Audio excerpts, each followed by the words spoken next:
তোমরা যদি ভয় যদি না করো তোমাদের জন্য আল্লাহ তাআলা বড় কঠিন শাস্তি জায়গা আল্লাহ তাআলা রেখেছে। আবার নবী আলোচনা আবার নবী রাখতে আসেন। আবার নবী বলেন, এ আমার সাহাবীরা তোমরা শুনে রেখো, জেনে রেখে দাও, আমার আল্লাহ তাআলা এত মেহেরবান দয়াবান, আমার আল্লাহ করেন গফুর রহিম। তোমরা যদি হাজারো গুনাহ যদি করো আর গুনাহ করার পরে যদি আমার আল্লাহ তাআলার কাছে যদি তোমরা ক্ষমা যদি চাও, আমার আল্লাহ তাআলার কাছে যদি তোমরা পানা যদি চাও, আমার আল্লাহ তাআলা তোমাদেরকে ক্ষমা করে দিবে। জোরে বলো। আমার নবী বলতে আসেন, হঠাৎ করে একজন সাহাবী তিনি বলেন, ইয়া রাসূলুল্লাহ, ইয়া হাবিবাল্লাহ, নবী গো আমি অনেক গুনাহ করেছি নবী গো, আমার আল্লাহ তাআলা সব মাফ করবে নবী গো, আমার আল্লাহ হয়তো একটা গুনাহ আল্লাহ মাফ করবে না। আবার নবী বললেন, এ সাহাবী বলো তুমি এমন কি জানি না জানি তুমি এমন কি গুনাহ করেছো বলো। ইয়া রাসূলুল্লাহ, ইয়া হাবিবাল্লাহ, নবী গো আমি বড় এমন পাপ করেছি, আমার আল্লাহ হয়তো আমাকে ক্ষমা করবে না নবী। আবার নবী বললেন, আমার সাহাবী বলো তুমি এমন কি গুনাহ করেছো বলো। ওই সাহাবীর নামটা কি ছিল? হে আমার সোনামানিকেরা, জওয়ান যুবকেরাও, আমার আম্মাদিরা শোনাও, আমার নবীর সামনে দাঁড়ালেন ওই সাহাবী, যেই সাহাবীর নাম হলো দাইহা কলবি। জোরে বলো। আমার আল্লাহ তাআলা ওই সাহাবীকে এত সুন্দর রূপ আল্লাহ দিয়েছিলেন, আমার ওই সাহাবীকে এত সুন্দর চেহারা আল্লাহ দিয়েছিলেন, যেই সাহাবীর সকালটা ধরে আমার আল্লাহ তাআলা বলেন, জিবরিল আমিন আলাইহিস সালাম যখন তুমি পৃথিবীতে যাবে, এ জিবরিল আমার ওই নবীর সাহাবীর চেহারা রূপ ধারণ করে তুমি যাবে। জোরে বলো। এ সাহাবী, এ জিবরিল আমিন চলো, ওই সাহাবীর রূপটা ধারণ করে তুমি চলে যাবে। তাহলে চিন্তা করো ওই নবীর সাহাবীর চেহারা আল্লাহ কত সুন্দর দিয়েছিলেন, যে চেহারাতে আমার আল্লাহ তাআলার ফেরেশতা খুশি হয়ে যায়। আমার নবী বলছেন, এ সাহাবী বলো বলো তুমি না জানি এমন কি গুনাহ করেছো। ও গো দয়ার নবী মুস্তাফা গো খালি কমলে বালা আগাও, আমার নবী গো ও আমার উম্মতি দরদি নবী, এইজন্য আপনি যখন বলেন নবী গো আমার কথাটা বলতে জানো কলেজা কেঁপে যায়, আমার কলেজা জানো চিরচির হয়ে যায় গো নবী। আমার নবীর সামনে বলে, ইয়া রাসূলুল্লাহ, নবী গো আমি যখন ইয়া রাসূলুল্লাহ ইসলাম গ্রহণ করি নাই নবী গো, ওই সময়তে নবী আমার একটা ডিউটি ছিল নবী গো, ইয়া রাসূলুল্লাহ, নবী গো ওই জাহেলিয়াতের জামানাতে নবী আমার জাহেলিয়াতের জামানায় ইয়া রাসূলুল্লাহ, নবী গো যদি কোনো নারী জন্ম যদি নিত, ওই নারী কি জিন্দা দাফন করা হতো। জোরে বলো। জিন্দা দাফন করে দেওয়া হতো। ওগো নবী ওই নারীদের কোনো সম্মান ছিল না। ইয়া রাসূলুল্লাহ, নবী গো আমি ওই সময় আমার ডিউটিটা ছিল নবী, কোন বক্কানগরে যদি আজকে কোনো বাচ্চা মহিলার পেট থেকে যদি বাচ্চা যদি জন্ম নিত, ওই বাচ্চা জন্ম নিলে পারে ওই বাচ্চা কেন জীবিত রাখা হতো না, তাকে জিন্দা কবর দিয়ে দেওয়া হতো। ওগো দয়ার নবী আমার ডিউটি ছিল এটাও, আমার একটা চাকরি ছিল নবী গো, আমি ওই সময় ডিউটিতে চাকরি যখন আমার ছিল, আমি নবী একটা একটা করে নবী গো 69টা মহিলাকে আমি নিজে হাতে কবর দিয়ে দিয়েছি, জিন্দা কবর দিয়েছি নবী গো। আমি আর একটা দুঃখের বিষয় নবী গো, আমার আল্লাহ তাআলা ক্ষমা করবে কিনা জানি না। এ সাহাবী না জানি কেন তুমি পাপ করেছো বলো। এ মুসলমান, আমার সোনামানিকেরাও, এ আমার জওয়ান যুবকেরা শোনো, এ আমার মা খালারা শোনো, তোমাদেরকে সম্মান আমার নবীর জন্য তোমাদের সম্মান আমার আল্লাহ তাআলা বাড়িয়েছে, তোমাদের সম্মানকে আমার নবী বাড়িয়ে দিয়েছে। আমার আল্লাহ তাআলা নবীর শানের জন্য তোমাদের মানকে আমার আল্লাহ বাড়িয়েছেন। জোরে বলো। আমার নবীর সম্মুখে আসার পরে আবার নবীকে বলে ইয়া রাসূলুল্লাহ ইয়া হাবিবাল্লাহ নবী গো আমার একটা বাচ্চা ছিল নবী আমি যখন বিদেশে যাই আমার চাকরি ডিউটিতে যখন যাই নবী গো আমার বিবি গর্ভবতী ছিল নবী আমি ওই সময় আমার বিবিকে রেখে আমি যখন যাই আমার বিবি গর্ভবতী ছিল আমি তখন গর্ভবতী রেখে চলে গেছিলাম ইয়া রাসূলুল্লাহ ইয়া হাবিবাল্লাহ নবী গো আমি তখন কিছুদিন পরে বাড়ি এসেছিলাম নবী আসার পরে দেখি আমার যে বিবিরাও আমার গর্ভবতী ছিল ওই বিবির পেট থেকে সন্তান জন্মগ্রহণ করেছিল মেয়ে সন্তান হয়েছিল জোরে বলো মেয়ে সন্তান যখন হয় নবী গো আমি বাড়ি এসেছিলাম আসার পরে আমার বিবিকে জিজ্ঞাসা করেছিলাম ও আমার প্রাণের বিবি বলো বলো আজকে তোমার সঙ্গে অনেক দিন ধরে আমার সাক্ষাৎ নাই অনেক দিন ধরে মোলাকাত নাই বিবি বলো আমার বিবি যখন আমাকে দেখলো আমার বিবি আমার জন্য নাস্তা পানির ব্যবস্থা করলো আমার বিবি নাস্তা পানির ব্যবস্থা করার পরে আমি ওই সময় জিজ্ঞাসা করলাম বলে বিবি রে আমি তোমাকে একটা কথা জানবো বলো বলো তোমার পেটে যে সন্তান ছিল বলো আমার ওই সন্তানটা কোথায় আছে বিবি বলে ওগো আমার প্রাণের স্বামী ওগো আমার মাথার মুকুট ওগো আমার মাথার তাজ অবশ্যই তোমার বেটা সন্তান হয়নি আল্লাহ তাআলা তোমাকে বেটি সন্তান দিয়েছে জোরে বলো ও বিবি বলো আমার ওই সন্তানটা কোথায় আছে বলো বিবি বলল যেমনি বিবি বলল আমার বেটিকে যেমনি ডাক দামা হলো ওই আমার প্রাণের বিবি বলো বলো তুমি এমন কি নাম রেখেছো আমার মেয়েটার নাম কি রেখেছো বলো মেয়েটার নাম রাখা হয়েছিল জামিলা যদি বলুন জামিলা মানে সুন্দর অতি সুন্দর ভালো নাম না খারাপ সুন্দর নাম রাখা হয়েছে জামিলা নাম রেখেছে বেটিকে দেখলো বেটিকে নেওয়ার পরে কোলে নিল এ মুসলমান সোনামানি বেটিকে নেওয়ার পরে যখন কোলে নিল নেওয়ার পর বিবিকে বলছে বিবি রে মেয়ে তো খুব সুন্দর দেখতে তো ভালো দেখতে ভালো তো সুবহানাল্লাহ আমার এই মেয়েটাকে গোসল করিয়ে দাও আর সুন্দর করে তাকে সুরমা লাগিয়ে দাও ভালো পোশাক তাকে পরিয়ে দাও বিবি মনে মনে চিন্তা করছে অনেকদিন পর বাইরে থেকে বিদেশ থেকে এসেছেন হয়তো আমার স্বামী মেয়েটাকে নিয়ে যাবে কোথায় বাজারে ঘুরতে নিয়ে যাবে বাজারে নিয়ে যাবে ঘুরতে মেয়েটাও খুব আনন্দ পেয়েছে আমার আব্বা হয়তো অনেক দিন পরে এসেছেন আমাকে বাজারে নিয়ে যাবেন এ মুসলমান সোনামানি কামারো আমার আল্লাহ তাআলা কেমন ফরমান দেখো এ মুসলমান শোনো আমার নবীর ফরমান আমার নবীর সামনে বলে ইয়া রাসূলুল্লাহ নবী গো আমি ওই বাচ্চাটাকে নিয়ে যাওয়ার পরে আমি চলতে আরম্ভ করলাম ইয়া রাসূলুল্লাহ আমার গলাটাকে জড়িয়ে ধরি আমার আব্বু আব্বু বলে ডাক দেই কিন্তু ইয়া রাসূলুল্লাহ আমার মনটাকে যেন কে যেন ধোঁকা দেয় শয়তানে যেন ধোঁকা দিয়ে দেয় নফসে আম্মারাই যেন ধোঁকা দিয়ে দেয় এ ইয়া কলবি শোনো শোনো আজকে তোমার একটা ডিউটি আছে তুমি চাকরি করো এ শুনে যাও বলে শোনো তুমি যে চাকরিটা করো বলে কত মহিলাকে তুমি আজকে জিন্দা দাফন করেছো আর তোমার সামনে দেখো যে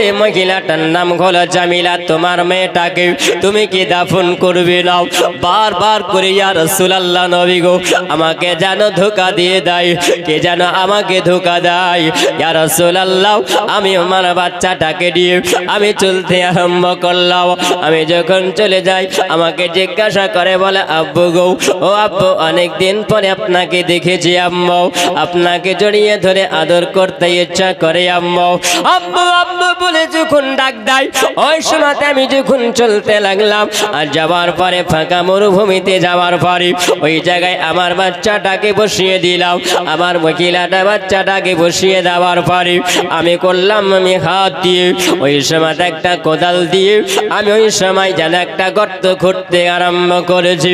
আমি বালুগুলোকে, মরুভূমির বালুগুলোকে যখন আমি সরাইয়া দিই, আমার সরাতে সরাতে আমার দাড়িতে যখন বালির ধুলোগুলো লেগে যায়, আমি ওই সময় যেন আমার বাচ্চাটা আসার পরে, আমার সামনে আসার পরে বলে, আম্মু গো, আমার আব্বু জান, আপনার দাড়িতে যেন ধুলো লেগে গেছে, সুন্দর করে ঝরিয়ে দেয়, সুন্দর করে ঝেড়ে দেয়। আমার যেন পাঞ্জাবিতে আমার পোশাকে যেমন ধুলাবালি লেগে যায়, ওই সময় আমার ছেলেটা আসার পরে বলে, আমার আম্মু গো, আপনি কি করছেন আম্মু? আপনাকে দেখা যায় আম্মু এই গর্তটা আপনি কেন করতে আছেন? ওগো আমার আব্বু, আপনার শরীরে যেন ধুলা লেগে যায়, আপনার পোশাকে ধুলো লেগে যায়, আপনার দাড়িতে ধুলো লেগে যায়। আমার আব্বু বলো বলো, আজকে তুমি এই জায়গায় এইরকম করে কেন গর্ত করতে আসো? ওই সময় বলে বলে, আমার জামিলা, আমার বেটি শোনো, তুমি কিছুক্ষণ পরে টের পেয়ে যাবে, কিছুক্ষণ পরে তুমি বুঝতে পারবে। ওই রকম করে আবার আব্বু আব্বু বলে ডাক দেয়। এ মুসলমান, আমার সোনামানি কেরা বলো, আপন ছেলে যদি আপনাকে ডাক যদি দিয়ে দেয়, তাহলে দিলে মায়া আসবে না? কষ্ট যদি থাকে, আব্বু ডাক শুনলে বেদনা দূর হবে, জোরে বলো। আবার নবী বলেছেন, আমার সাহাবীরা শোনো, যদি তোমাদের বাড়িতে যদি কাউরির 4টে সন্তান যদি বেটা সন্তান হয়, তোমাকে দেখতেও পারে না পারে, তোমার উপরে দয়া করতেও না পারে, তোমার উপরে মায়া করতেও না পারে, তোমার বাড়িতে যদি একটা বেটি সন্তান যদি হয়, তোমার উপরে দয়া করবে, জোরে বলো। আবার নবী বললেন, কোন বাড়িতে যদি কাউরি যদি একটা সন্তান মেয়ে সন্তান যদি হয়, অবশ্যই জান্নাতি হবে। আবার নবী বলেছিলেন, যদি 2টো মেয়ে সন্তান যদি হয়, জান্নাতি হবে। আর একজন সাহাবী দাঁড়িয়ে গেলেন, ইয়া রাসূলুল্লাহ, নবী গো, যদি 3টা সন্তান হয়, কন্যা সন্তান যদি 3টা হয়, আবার নবী বললেন জান্নাতি হবে। আর একজন সাহাবী দাঁড়িয়ে গেলেন, ইয়া রাসূলুল্লাহ, ইয়া হাবিবাল্লাহ, নবী গো, যদি 4টা সন্তান যদি হয় নবী, তাহলে আপনি বলুন নবী গো, সেই ব্যক্তিকে জান্নাতি হবে। আবার নবী বললেন, আমার সাহাবীরা, যদি কাউরির 4টা মেয়ে সন্তান যদি হয়, আমি নবী বলে দিলাম, ওই মেয়েটা যদি জাহেদা আবেদা যদি হয়, আমি নবী তাকে নিয়ে জান্নাতে প্রবেশ করব। এটা হলো আমার নবীর ফরমান, এটা হলো আমার নবীর আদেশ। আর একজন সাহাবী দাঁড়িয়ে গেলেন, ইয়া রাসূলুল্লাহ, ইয়া হাবিবাল্লাহ, নবী গো, যদি কাউরির মেয়ে সন্তান যদি না হয় নবী, তাহলে ওই মানুষটা কি জান্নাতে যেতে পারে না?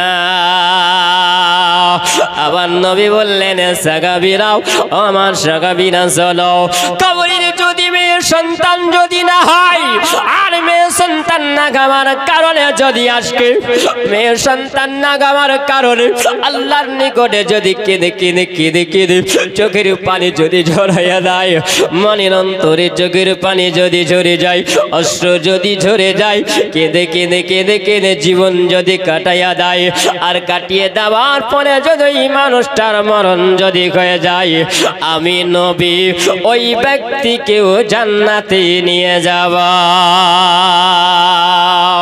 আবার নবীর জন্য মাখালা শোনো, তোমাদের সম্মান আল্লাহ তাআলা বাড়াইয়া দিয়েছিল, আবার নবীর জন্য তোমাদের মান বাড়িয়ে দিয়েছিল। এ মাখালা যুবকেরা শোনো গো, কান্তনগরের মানুষেরা শুনে যাও, আমার আল্লাহর নবীর জন্য মাখালাও, তোমাদেরকে আল্লাহ তাআলা সম্মান আল্লাহ দিয়েছি, তোমার মতন তোমাকে হতে হবে, মা ফাতেমা তু জাহরার মতন, জোরে বলুন সুবহানাল্লাহ। এ মুসলমান জওয়ান যুবকেরা, আজকে যদি তুমি জান্নাতি যদি হতে চাও, তাহলে তোমার হাতে একটা বালা থাকতে পারি না। এ মুসলমান, তুমি যদি নবী বালা যদি খাও, তোমার পোশাকটাও এমন হতে পারে না তুমি দাঁড়িয়ে পেশাব করতে পারো না। এ মুসলমান, তুমি নবী বালা যদি হয়ে যাও, এ জওয়ান যুবকেরা, তোমার চুলের কাটিং কোনো মুরগির মতন হতে পারে না, জোরে বলবেন। এ মুসলমান জওয়ান যুবকেরা শোনো, তোমার যখন তুমি পোশাক পরবে আমার নবীর সুন্নাতি পোশাক পরা দরকার লাগবে। এখন মুসলমান বর্তমান জামানাও ছিঁড়া ফাটা, বর্তমানে এখন গোটা জিনিস পাওয়া খুব মুশকিল আছে, ছিঁড়া ফাটা। আল কোরআনের সৈনে কামে নায়ক পারা যায়, আল কোরআনের সৈনে কামে নায়ক পারা যায়।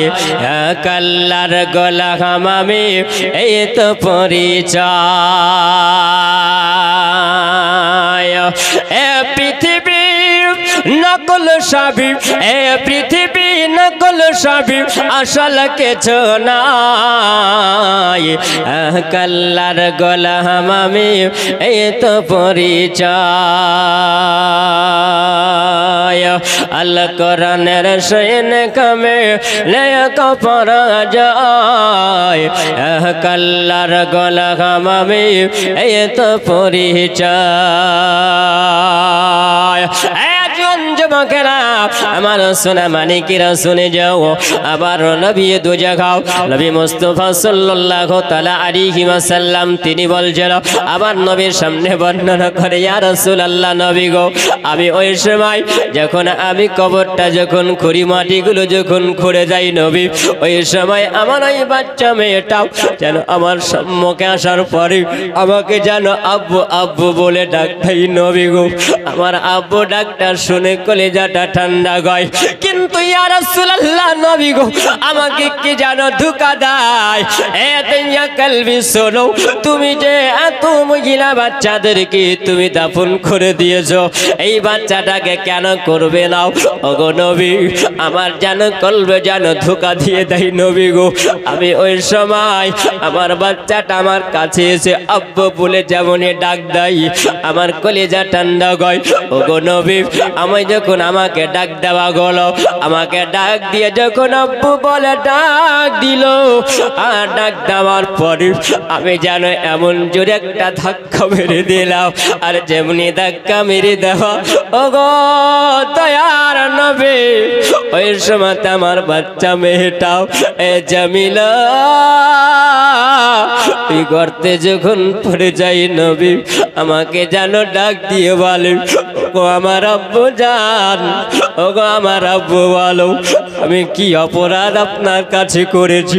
আমি কি এমন অন্যায় করেছি? আপনি বলুন, আপনি কেন আমাকে এই জায়গাতে কেন ধাক্কা দিয়ে গর্তের মধ্যে ফেলে দিও? কেন আপনি আস্তে আস্তে করে মাটি চাপা দিয়ে আমাকে কেন ঢাকা হয়? আমাকে কেন আপনি চাপা দিন? ওগো আমার আব্বু, আমার কষ্ট হয়। আমি কি অপরাধ করলাম? আমি কি আপনার কাছে আসার পরে আমি অপরাধী হয়েছি? আব্বু বলো বলো, আপনি এরকম ভাবে আমাকে কষ্ট দিবেন না। যদি আমি অপরাধ করে থাকি আম্মু, তাহলে আপনি আমাকে এত বড় শাস্তি দিতে পারেন না। ওগো আমার আম্মু, আমাকে আপনি এইখান থেকে বাঁচাইয়া দিন। এই পৃথিবীতে যদি বেঁচে যদি থাকতে হয়, ওগো আমার আম্মু, আপনাকে আব্বু বলার কারণে যদি আমাকে এত কষ্ট পেতে হয়, আপনাকে আব্বু বলার কারণে যদি এত যন্ত্রণা পেতে হয়, ওগো আমার আম্মু, আপনাকে আমি কোনোদিন আব্বু বলে ডাকবো না। ওগো আমার আম্মু, আপনি আমাকে এখান থেকে বাঁচাইয়া নেন না, আপনি আমাকে এখান থেকে উঠাইয়া নেন। উম্মে জামিলা কেঁদে কেঁদে বলে, ওগো আমার আম্মু, আপনি আমাকে এখান থেকে বাঁচান। আমি দরকার হয় আপনার বাড়িতে থাকবো না, আমি চলে যাব অনেক দূরে। বেঁচে যদি থাকতে হয় আমি ভিক্ষা করে খাবো। এই বলে আমার বাচ্চাটাও ওই সময় আব্বু আব্বু বলে কেঁদে কেঁদে যখন আমার কাছে আরজ করি, আমাকে কে যেন ধোঁকা দেয়। দাইয়া কালবি শোনো শোনো, আজকে তুমি যার জন্য তোমাকে যে ধাক্কা দিয়ে দেয়, তবে শুনে নাও তাকে তুমি দাফন করে দাও। মুসলমান আমার সোনা ভানি, দাইয়া কালবি বলে আমি এরকম ভাবি, আব্বু আব্বু ডাকটা শুনতে শুনতে যেন আমি সব মাটিগুলো চাপা দিয়ে আমার মেয়েকে আমি দাফন করেছিলাম।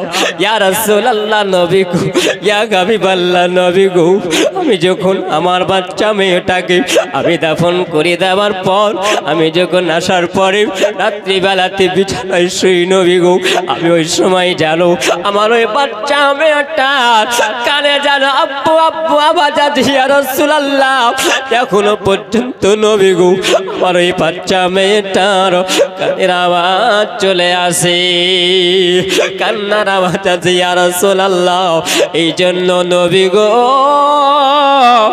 আমি জানি আল্লাহ হয়তো আমাকে ক্ষমা করবে না। আমার নবী বলেন এ আমার সাহাবী, আমার আল্লাহ চাইলে ক্ষমা করে দিবে। জোরে বলো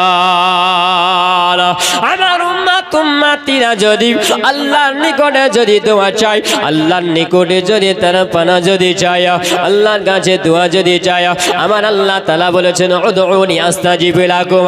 হে আমার বান্দা বান্দীরা, তোমরা যদি আল্লাহর নিকটে যদি দোয়া চাও, আমার আল্লাহ তাআলা তোমাদের দোয়াকে আল্লাহ কবুল করে নিবে। জোরে বলো তোমরা উহুদ পাহাড় সমান পাপ করবে বান্দারে, তোমরা গুনাহ করবে বান্দাও, আমার আল্লাহ বলেছেন বান্দারাও তোমরা গুনাহ ভালোবাসো, আমি আল্লাহ তাআলা যেই বান্দা গুনাহ ক্ষমা চাই, আমি আল্লাহ তাআলা তাকে ক্ষমা দিতে ভালোবাসি। জোরে বলো